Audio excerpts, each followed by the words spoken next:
The Madman!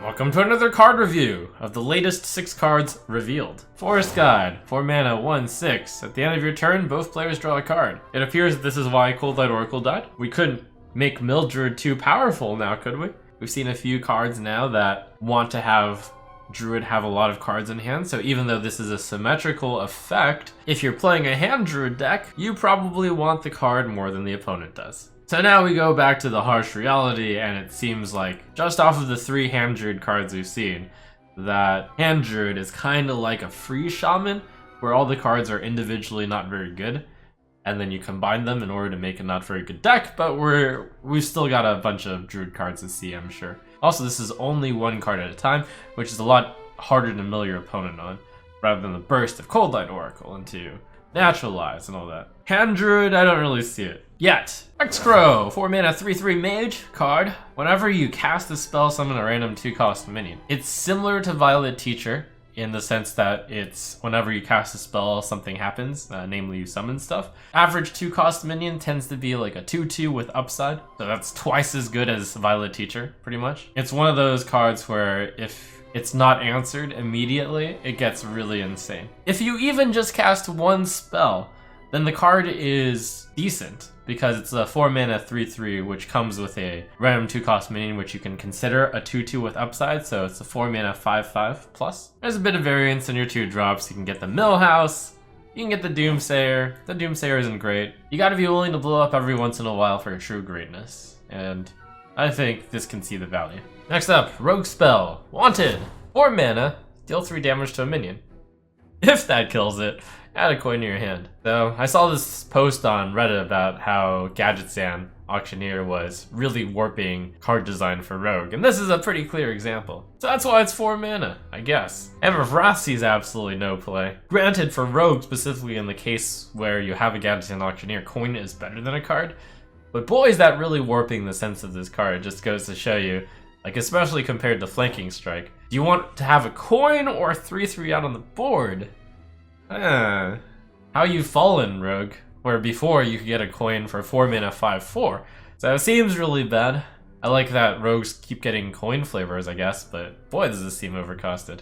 Blackwalled Pixie, a neutral 3 mana 3/4. That's already good stats. Battlecry, refresh your hero power. In odd decks, your hero power is generally upgraded. Now the question is this good enough? Because you would have to both use your hero power, which costs 2 mana, and then play Blackwalled Pixie, and then use your hero power again, so that's a total of 7 mana. In that case, if your hero power is something like deal 2 damage for a mage, then this is like a 5 mana 3/4 deal 2 damage, which certainly looks a lot worse when I put it that way. Garrison Commander didn't see any play, and that effect was constant. You can use your hero power twice.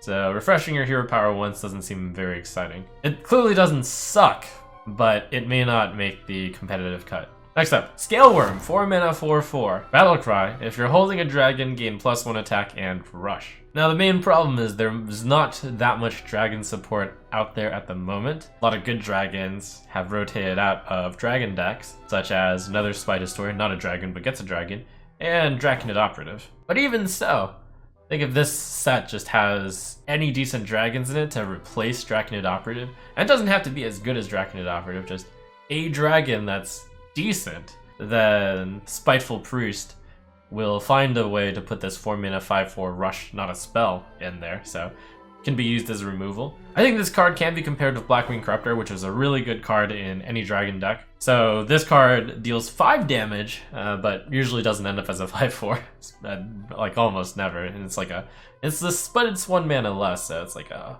1 mana less, deals 2 more damage, and sometimes get left over with like a 5/1 or a 5/2. But unlike Blackwing Corruptor, this card can still be played on an empty board, and it's just a 4 mana 5/4, not very exciting, but 4 mana 5/4 is still a decent sized threat, and at least like in the realm of somewhat competitive for a 4-drop. Alright, last but not least is the 5 mana 4/4 Clockwork Automaton. Double the damage and healing of your hero power. The mech of the set. It's kind of like Prophet Valen, except just for your hero power. And you can even put that in the same deck as Blackwalled Pixie, however it's pretty difficult to play both Blackwalled Pixie and Clockwork Automaton and use your hero power twice in a turn, since that costs 12 mana, unfortunately. There's some thoughts that you can put this in Odd Hunter, and then you deal 6 damage with your hero power. Now the problem with using the hero power with the Clockwork Automaton in that way is that this is basically a 5 mana 4/4 Battlecry, deal 3 damage to your opponent then. And we've seen something like that before. It's called Nightblade. And you have to play it on 7. That's actually worse than Nightblade. Interesting result is if you put this in a deck with Bloodreaver Gul'dan, then you're actually getting deal 6, heal 12, because it doubles the damage of 3, and then it doubles the healing of 6 to 12. That's pretty value, right? Well, the main problem with that is once you've played Bloodreaver Gul'dan, you're generally in a position that you don't need to get even further ahead. So playing this card to just get an even bigger advantage after you've played Bloodreaver Gul'dan seems quite lofty of a goal. And then you can put it into Taunt Warrior just like the Black-Walled Pixie to deal 16 damage to a target. It actually seems better to put Black-Walled Pixie in that deck because dealing 8 twice is probably better than dealing 16 to the opponent's Snow Flipper Penguin. All in all, Clockwork Automaton, Black-Walled Pixie, they both have some big Timmy type aspirations where you can imagine how good your hero power could be buffed in theory, but in practice it seems like it's too slow and too unwieldy to actually do.